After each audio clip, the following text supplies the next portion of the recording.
Bonsoir, monsieur. Bonsoir, cher journaliste. Rappelez-nous votre nom et votre fonction, s'il vous plaît. Je suis Sekou Kaba, directeur communal de l'éducation de Matutu. Ok, vous avez pris une décision interdisant les internats et semi-internats dans les écoles, au-delà des heures réglementaires. Dites-nous, qu'est-ce qui a motivé cette décision? Merci. Je suppose que, comme tout bon enseignant, l'élève qui étudie de 8h à 18h, les 10 heures la suffisent largement pour une journée. Au-delà de ça, non seulement il n'aura pas une bonne compréhension, au-delà de ça, non seulement ils vont prendre ces cours d'internat comme un lieu de débauche. Au-delà de ça, ils ne peuvent rien reprendre comme leçon vue avec les professeurs.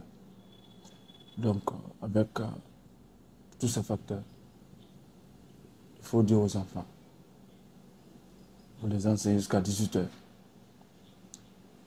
Ils reprennent les cours vus après avoir leur donné un bon repos. Je suppose que l'élève qui étudie de 8h à 18h, il rentre chez lui, il a l'obligation de se reposer et reprendre les leçons vues en classe la nuit. Même lui seul, il peut reprendre tout ce qu'il a vu pendant la journée. Mais s'il quitte chez lui à 7h pour se retourner à 22h, est-ce qu'il aura le temps de se reposer? Est-ce qu'il aura le temps de reprendre la leçon? Ils ne vont jamais reprendre, ils vont chercher à se coucher. Et le lendemain, il doit encore se présenter. Donc, ça sera une surcharge et non la maîtrise. Et moi, je veux que mes élèves maîtrisent ce que les professeurs donnent. Donc, il faut avoir un temps de repos. À partir de ce temps de repos, ils reprennent toutes les leçons vues en classe. C'est ça la bonne manière. Mais lorsque, dans un passé très récent, les enseignants pouvaient garder les élèves à l'école jusqu'au petit matin, c'est de là-bas qu'ils iront dans les salles de classe. Qu'est-ce que l'élève va faire s'il passe la nuit dans des conditions difficiles?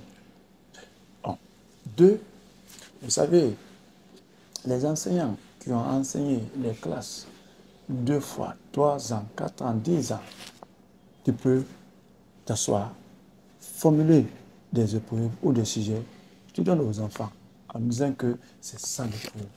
On les appelait, ces genres de sujets avaient pour nom pétrole. Vous savez bien, si vous étiez dans les années trucs là, le mot pétrole était là. Les enfants, au lieu qu'ils révisaient, ils venaient s'asseoir 22h, 1h. D'autres restaient jusqu'à 3h, 4h du matin, attendaient ces faux sujets. Donc, lorsqu'ils recevaient, ils n'ont plus le temps de revoir l'essentiel. Ils vont se focaliser sur ça. Le lendemain, les épreuves arrivent, ce n'est pas la même chose. Donc, cet enfant ou ces enfants seront collés. Donc, voilà les méfaits de ces cours nocturnes. Donc, il faut pallier à tout ça là. Chez moi, je sais que j'avais étudié dans des conditions normales. Il faut que les enfants qui seront nos représentants étudient également dans les mêmes conditions. Il faut que l'enfant ait du temps pour reprendre ce que le professeur a donné comme leçon par jour. Oui, et dites-nous, cette décision prise, est-ce que vous avez informé les élèves, les encadreurs, qui sont informés de cette décision? Non, un chef, un dirigeant, tu donnes des instructions. Tu donnes des instructions et ils sont obligés de les accepter parce que c'est des instructions nobles. L'enseignant qui enseigne de 8h à 22h, à 23h, il sera fatigué. Il ne va pas donner l'essentiel. Si tu te reposes, tu peux reprendre le lendemain. Là, tu viendras avec force, avec énergie. Donc voilà les cas qui m'ont poussé à dire non. Moi, dans ma juridiction, les cours s'arrêtent à 18 h. Et les chefs d'établissement, les enseignants ont adhéré de façon totale. De toute façon, est-ce que vous avez pris des mesures pour concrétiser cette décision? Bon, vous savez, si tu donnes une instruction, il faut suivre les instructions. J'ai mis mes cadres pour suivre ces instructions. Mes cadres iront dans les écoles, voir au-delà de 18 h si les enfants sont dans les écoles. Toute école qui gardera des enfants au-delà de 18 h, l'école sera fermée. Et les candidats viendront prendre les cartes ici pour être dans les centres. Voilà. Le calendrier des examens nationaux est connu. Dites-nous quel est votre message aujourd'hui à l'endroit des enseignants. Je félicite d'abord le ministre Jean-Paul Sedi pour donner un calendrier responsable. Vous savez, l'année dernière, après la publication du premier calendrier, qui coïncidait à la fête de Tabaski. Donc, il ne faut pas refaire les mêmes erreurs. Cette année, c'est après la fête de Tabaski que les examens vont démarrer. Ça, et là où je vous parle, la quasi-totalité des enseignants ont bouclé le programme. Le mois de mai, c'est de